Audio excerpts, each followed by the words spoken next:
Hi everybody. Hi. Thanks so much for joining us tonight. We're going to be talking about science fiction books. Just like always, we can't talk about all the science fiction books, so if there's a book that you want people to know you enjoyed, make sure to put it in the comments down below. And make sure to say hello as you're jumping on. Give us a thumbs up or a smiley face. Let us know what you've been up to reading. And in case you don't know, I'm Devon. I'm an adult services librarian, so I'll be giving adult science fiction book recommendations. Yep. I'm Erin. I am the teen services librarian, and I am also doing some of the children's literature recommendations based off of recommendations from our children's librarians. Yeah, so we're covering all age ranges.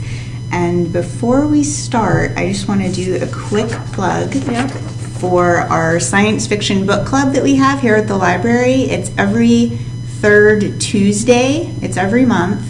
And we plan out the books every quarter. So you can see we've already got March, April, and May picked out. So if you enjoy science fiction books and talking about books, whether or not you like them, consider joining our science fiction book club. So I'm going to start out. Normally I don't start out with a children's title, but this time I am, because I think this is a really fun way to get us kicked off. Yeah. So my first recommendation is a children's title that is called Space Case by Stuart Gibbs. This came out in 2014, but it is part of a series. It is a murder mystery set on the moon. Oh. Yes, that's a fun way. So it is about a kid who lives on a moon. His name is Dash, and just outside of the moon base where he lives, a body of one of the doctors from the base has been found outside of the base.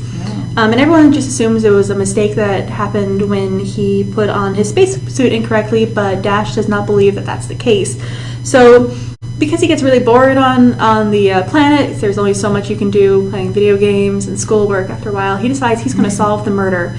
So he starts figuring out clues and starts talking to suspects, and it's really interesting because it was described as a murder on a train, very similar to like the Agatha Christie style. Okay. Because there's only so many people, so many places, it's a very small location, so it's a really interesting book, but like I said, it is the first one in a series. It came out in 2014, so a couple are out already. But yeah, so they recommend this for ages 9 to 12. So this is Space Case by Stuart Gibbs. Sounds fun. Yep. I am going to start with one that is going to be a book club pick. It's the choice for November, so it's really far ahead, but if you like planning ahead, this is going to be the November science fiction book club pick.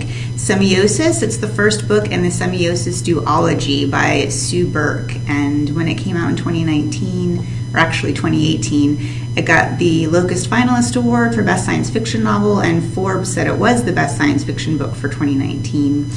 As far as the main character, it's actually a group of colonists. They land on a planet, they're totally not prepared for it, they don't know what to expect, they have limited resources to survive, and everything's strange. So there are these plants on the planet, and some days the plants give you delicious, addictive fruit, and the next day they give you poison.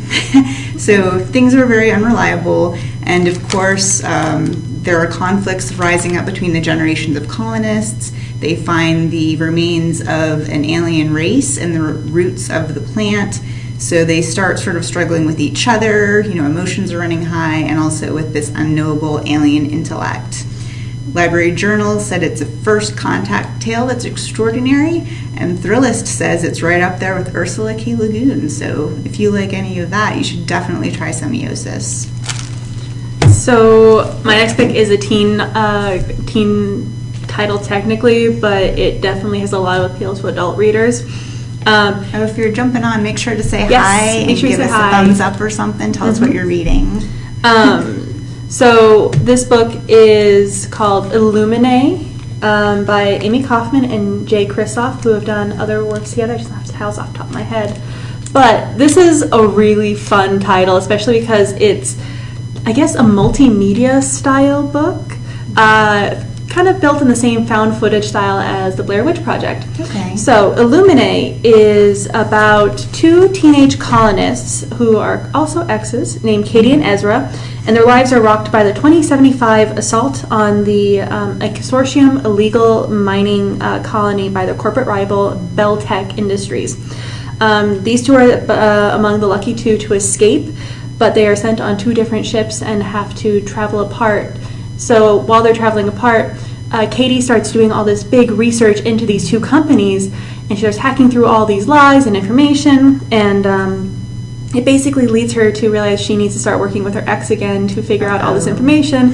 So it's the best part about this book is the way that it is built. Even the description is really cool because it has like things that are redacted and circled, but it's a very tactile book, and it may seem thick, but it reads very, very fast because it is written in a style that is, oh, hey, someone left their receipt in here. And it is done entirely in dossier style. Hi, Lana.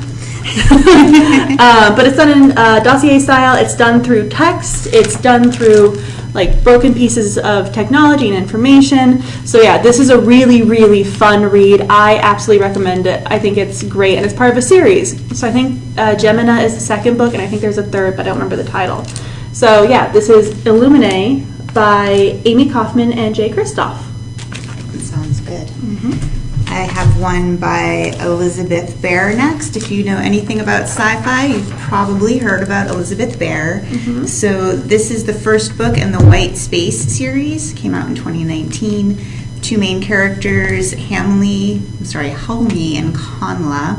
They're partners and they're salvage operators. They live just inside the law, sort of on the fringes, struggling to make ends meet. And they go through piloting their tiny ship looking for relics of lost human and alien vessels, sort of like salvagers and scraping together what they can. But then they make a discovery about an alien species that everyone believes to be dead. So their discovery can tip the perilous peace that mankind has into a full-out war. So they know something dangerous. They got a starred review from Publishers Weekly on this one. They said that amid a resurgence of space operas, Elizabeth Bear sets the bar really high. So if you're a fan of space operas, you definitely want to give Elizabeth Bear a try.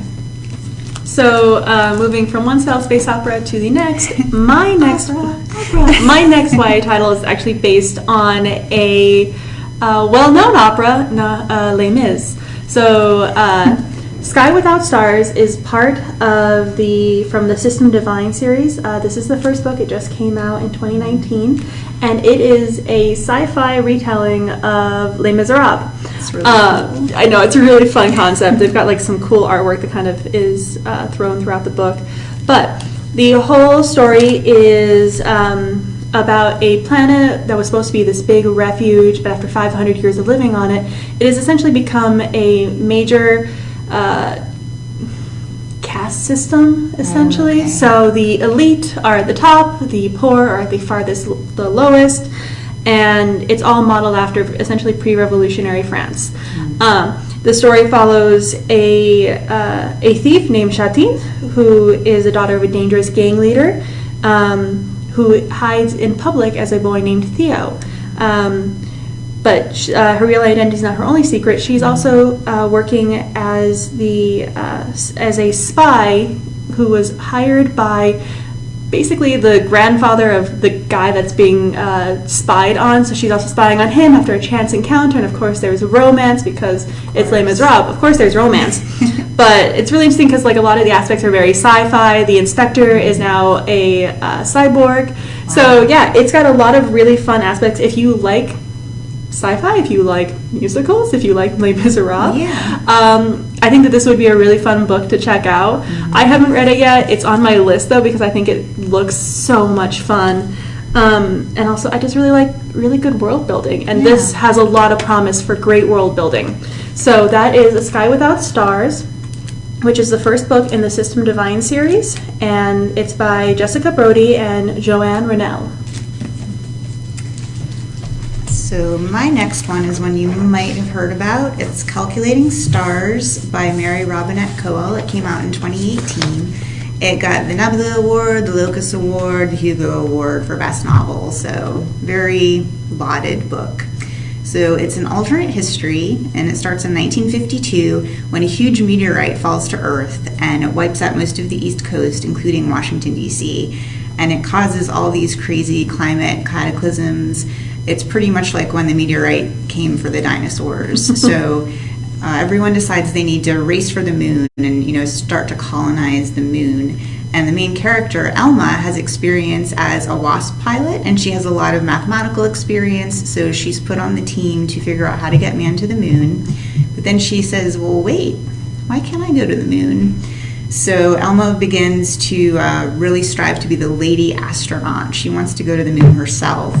And of course, there's a lot of societal conventions that say that women shouldn't go to the moon, it should be a man, so she has to fight that. And I got a really cool comment from the Wall Street Journal saying that this is what NASA never had, a heroine with attitude. So if you want an alternate history with a kick-butt female heroine who wants to go to the moon, try Calculating Stars. So I'm going to bring us back from the stars to Earth, to a not-so-distant future, with the book Murder Trending or hashtag Murder Trending by Gretchen McNeil. This is the first book of two. This came out in 2018. The second book was just released this year. So hashtag Murder Trending is set in, as Kirkus Review calls it, a distressingly familiar world where a reality star is the president and the head of the Judiciary Committee is a strange producer named the Postman. And his version of justice is to see people carted off to what is called Alcatraz 2.0, an island off the coast of San Francisco, where people who have committed crimes are sent to be watched as they are executed in very, very detailed ways through an app that people can download at any time. That's crazy. Yep. So the story follows a Latina teen named Dee Guerra, who is convicted of her stepsister's murder after a completely bogus trial. She refuses to be executed for the crime because she didn't commit it and she doesn't want to boost ratings. So when she's on the island, she also realizes that there are other teenagers there who did not commit crimes as well, and so they band together to try and escape. It is very, very fast, very, very addictive, and it moves quickly. It's gotten a lot of really positive reviews. But yeah, so that is hashtag Murder Trending by Gretchen McNeil. And if you're just jumping on, make sure to say hi. Let us know what you're reading. Give us a thumbs up. My next book is kind of close to home, even though it's a sci-fi. So this one was recommended to me by a coworker. It is called Severance by Ling Ma. This came out in 2018. It was a New York Times notable book, and NPR named it a Best Book of the Year. So the main character is Candace. She is a millennial, and she has self-sequestered herself in a Manhattan tower. She really likes routine, likes doing the same thing every day. So all she wants to do is go to work, troubleshoot, and then watches movies in the basement with her boyfriend. So when she never really notices when a pandemic sweeps New York. It's called Shen Fever. And her bosses sort of rope her into being a part of a skeleton crew with a big end date payoff promise. But the skeleton crew keeps shrinking until she's pretty much alone. Hey, thanks for the thumbs up. Thanks. Maybe you like this book too. She's pretty much all by herself. The rest of the crew, they don't make it. So she's taking photos of the deserted city from the skyscraper, and she blogs as NY Ghost. And then a group of survivors arrive at her workplace, and they're led by this power-hungry guy named Bob. And Bob says he's going to take them all to a place called the Facility, where everything they need to start society new is there. But Candace is hiding a secret, and she knows that if Bob finds out, he'll exploit it. So, obviously this has a whole pandemic situation. That's really what I like about sci-fi, because it has things that you think aren't going to happen, but now we're talking to our computers just like Star Trek, and we have to worry about germs. Booklist gave it a starred review for this book. They said it's embracing the genre but transcending it, and that the author has created a believable anti-utopian world. Severance by Ling Ma. So my next title actually is kind of associated with someone that's very well known.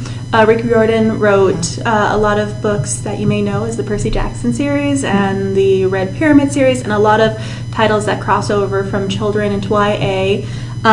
Well, when he was writing those, he also realized he wanted to kind of be part of the Own Voices movement. Yeah. So he wanted to help uplift writers to present stories in their own voices. And so he created Rick Riordan Presents, where people can create stories in the same vein as Percy Jackson, but from their own cultures, from their own communities, things like that. So I had a really hard time choosing which one I wanted to talk about today, because there are two from the Rick Riordan Presents series that are sci-fi. The one I ultimately ended up choosing was Dragon Pearl by Yoon-Ha Lee. So Dragon Pearl is about 13-year-old Min who just cannot believe that her older brother June has deserted his place on the Space Force post, as he's been accused of doing. So she runs away from home to clear her brother's name. She and her brother and her family are what are called guminho, or shape-shifting foxes. Oh, wow. And as it turns out, mythological creatures from Korean mythology are living among humans in this sci-fi space opera world. Wow. So she is a fox in human form, and she changes her shape to hide among the humans. As she's going out to go trace her brother down, she takes on the name Jang, a male cadet killed in battle, and enlists the aid of two other supernatural Space Force cadets, Hanul, a female dragon, and Sujin, a non-binary goblin. Wow. So they must work together to try and figure out what happened to her brother and solve the issues that are happening with the community, dealing with these mythological creatures kind of living around them. So it has been given a ton of accolades. It has been given a lot of love. I am highly recommending it. I read a little bit of it today because I was just really interested to see kind of what it said, and I am absolutely in love. Sounds like a great story. It's a really good story, and it's Yeah. written so well. So it's Dragon Pearl by Yoon-Ha Lee. The other book, I'm going to give it a shout out just because I really do love the name of it. It is Sal and Gabi Break the Universe by Carlos Hernandez. Oh yeah, Thanks for the heart. It's a heart. And I just love that title because I think it's hilarious, and it's set in Hispanic culture. And it looks adorable. It had the coolest cover, but I ended up falling in love with this one a little bit more. So yeah, that's Dragon Pearl by Yoon-Ha Lee.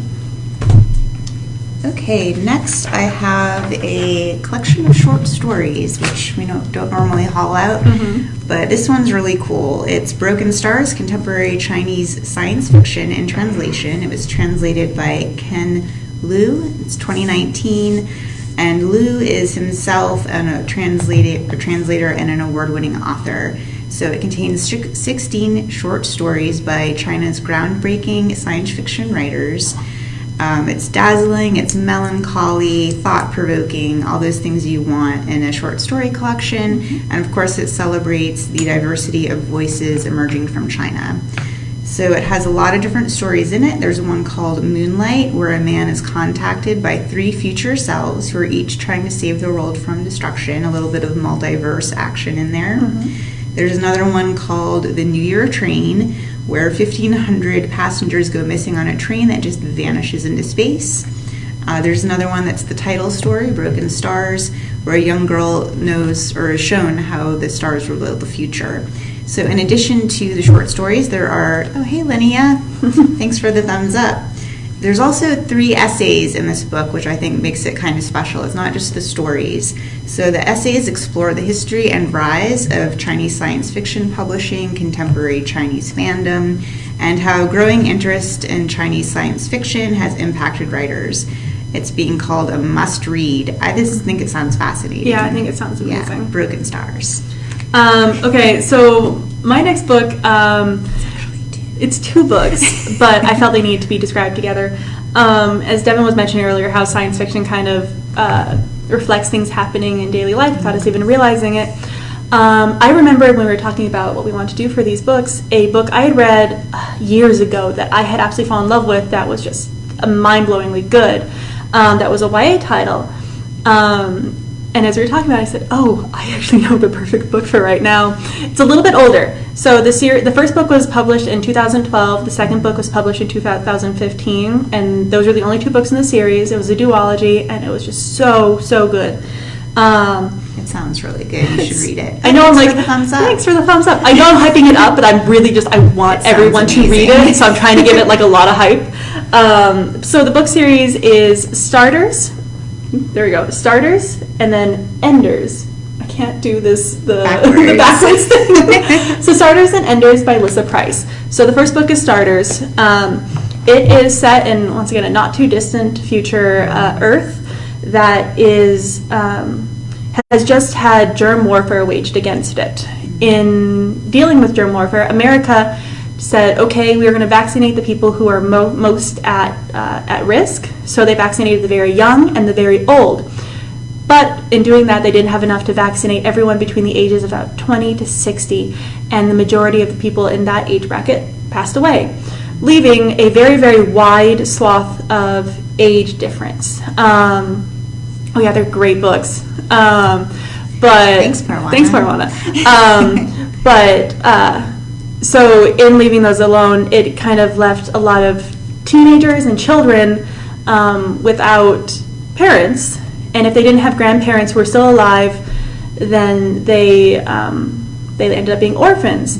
So the story follows a girl named Callie, who is an orphan. No one was able to take care of her or her brother after the Spore Wars happened. And they are currently living on the streets, trying to avoid rebel gangs that will essentially kill them for a cookie, because that's how desperate people are right now. So in Beverly Hills, a company has sprung up recently. It is called Prime Destinations, and it essentially promises enders, or the elderly, who are now living to extreme extents because of this vaccine, but still aging and dealing with the process of aging and their bones hurting and things like that. It offers enders the chance to essentially treat these teenagers like cars and take them out for a spin. So a nanochip has been planted in the brain of a teenager and implanted in the brain of an ender, and then the ender can take over the body of the starter, the teenager, and live out the life as if they were young again for a little bit. And they go on parties and do all this stuff. But something goes wrong when Callie is inside the machine that's supposed to have her go to sleep while the ender takes over her body, and she has to now pretend to be the ender and live out this ender's life. But she can hear the thoughts of the ender, and she can kind of have their memory, so it helps her. But as she's doing this, she also realizes there's this big conspiracy happening where the enders are not wanting to give back the starters' bodies. So she has to work against time to stop Prime Destinations from taking over these teenagers' lives. It is a fascinating book. I barely even scratched the surface of what happens in it. It's a wild ride. And there's 2 books, Starters and Enders. I recommend them both. It was a really great series. The premise is really interesting. Oh, it's so good. Okay, so next I have the first book in the Wormwood trilogy. It's called Rosewater. It's by Tade Thompson from 2018. It was the winner of the Author Steve Clark Award for Best Science Fiction Novel, which is huge. And it's set in Nigeria, which I think is a nice change of pace for scenery. Yeah. So Rosewater is a town on the edge of, it's a community formed around a mysterious alien biodome. The residents of Rosewater, they're hopeful, they're hungry, they're helpless. They're eager to look inside the dome because they hear that it has healing powers that they need. And then the main character, Caro, he's a government agent with a criminal past, and he's seen inside the dome, but he doesn't want to again. But then something starts killing off others like him, so he has to defy his masters to go searching for an answer. And in doing this, he has to face his own dark history. He realizes a horrifying future. Sounds like a lot of crazy stuff happens in this book. It was recommended to me by a coworker. Publishers Weekly gave it a starred review and said that it's character-driven and it's a tale of hope and potential redemption. So, interesting setting, interesting premise. You should give it a try. Yep. So at the end of this, we always like to give like a personal shout out of a book that we really, really love. Both of us. They might not be like in like most recent books or whatever, but we always like to give like a nice little shout out. So I went to bring one that I loved this series. I devoured it. I met the author. I had her sign my copy. It was a big deal for me. And I went to go find the book, and I forgot that I keep telling teenagers to read this book. So it is currently checked out. But I do have a picture of the cover because I need people to see how pretty this cover is. So the book that I'm recommending is my personal recommendation. Is actually I'm recommending the entire series because the series is done.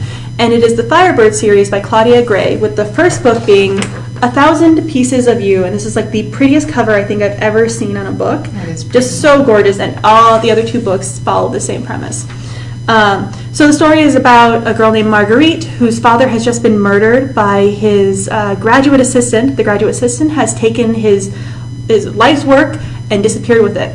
Now his life's work is creating what he calls the Firebird, which takes people and moves them through the universes, the multiple universes, to land them in their own body in another universe. So say your mother and father did not meet and did not have you do not exist in a specific universe. But if they did, you do, and you're able to take over the body of the you there.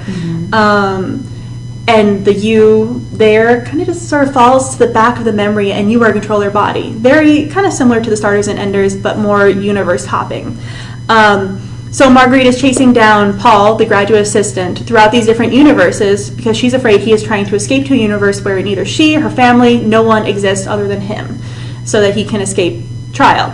As she's chasing after him, though, she starts realizing that potentially he may not have had something to do with the murder, but he may know who did. And just as she's about to get the answer out of him, she lands in Tsar Russia, where it's a universe where the Romanovs were never dethroned, and she is a descendant of the Romanov family, so she is a Tsar. And the graduate assistant Paul is her personal guard. As they arrive in this universe, she falls on the stairs. Both their Firebirds break, and instead of them just kind of becoming the back memory of the other versions of them, Paul, goes to the back, and the Paul of that universe stays at the forefront, while she stays in complete control of the body, not knowing why, because her Firebird is broken as well. But they cannot travel because they can't fix the Firebird. Right. The other real interesting mystery about this is that her father is not the Tsar of Russia, but her mother is the queen. Wow. But her father is the tutor. So there's a little bit of a mystery going on there. It's an amazing romance. The sci-fi element is great. But I always tell people the end of the first book will make you very, very mad. So you have to read the first... Thanks for the thumbs up. You have to read the first, second, and third book in very quick succession. Because the first book is all about learning something new. The second book is all about exploiting the something new, and then also learning the consequences of it. And then the third book is all about what happens when the choices you made to people in other places without their consent happens to you. So it's a very, very strong sci-fi theory, and it's one of my favorite books. I love it. I know I talked about it a lot, but it's a really good book, and I think people should read it. So that is, once again, 1,000 Pieces of You by Claudia Gray. Okay, so I'm going to talk about a standalone book. This is Dark Matter by Blake Crouch. It's a relentless sci-fi thriller. It came out in 2016, so it's a little bit older, but I really enjoyed it. So it was my first Blake Crouch book at the time. He has a different writing style from what I was used to. So it starts off with the main character, Jason, and he's walking home at night. He has a pretty nice life. He has a wife that he loves, a son that he loves, everything's cool. And then this masked abductor comes up out of nowhere and goes to knock him out. And as he does, he asks Jason, "Are you happy with your life?" So then when Jason wakes up, hey, thanks for the thumbs up. Yeah. When Jason wakes, he's surrounded by people in hazmat suits. He doesn't know where he is or what's going on. And this person he doesn't know looks at him and says, "Welcome back, friend." And so what Jason slowly comes to realize is that he's in a world where he's not who he is. So in this world, he's an award-winning, amazing scientist who has done impossible things. But in his real life, he was a community college science teacher. Yeah. So it's basically a world where another version of him made different choices. He doesn't have a wife. He doesn't have a son.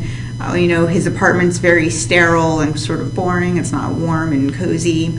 And he realizes he has to get back to his other life, and that there's something, it's a box called the multiverse. And when you go into this box, it expands like a huge hallway with 1,000,000 doors. And behind every door is a different multiverse. It could be like an alien planet or a frozen Earth where there's no food. Or it could be someplace that he's been. Oh, thanks for the thumbs up. So, he runs into the person who is his wife in his real life in different universes, and he has to figure out how to defeat this terrible foe who abducted him. It seems impossible. He has to confront the darkest parts of himself. It's really like a sci-fi thriller. It was very much a page turner for me.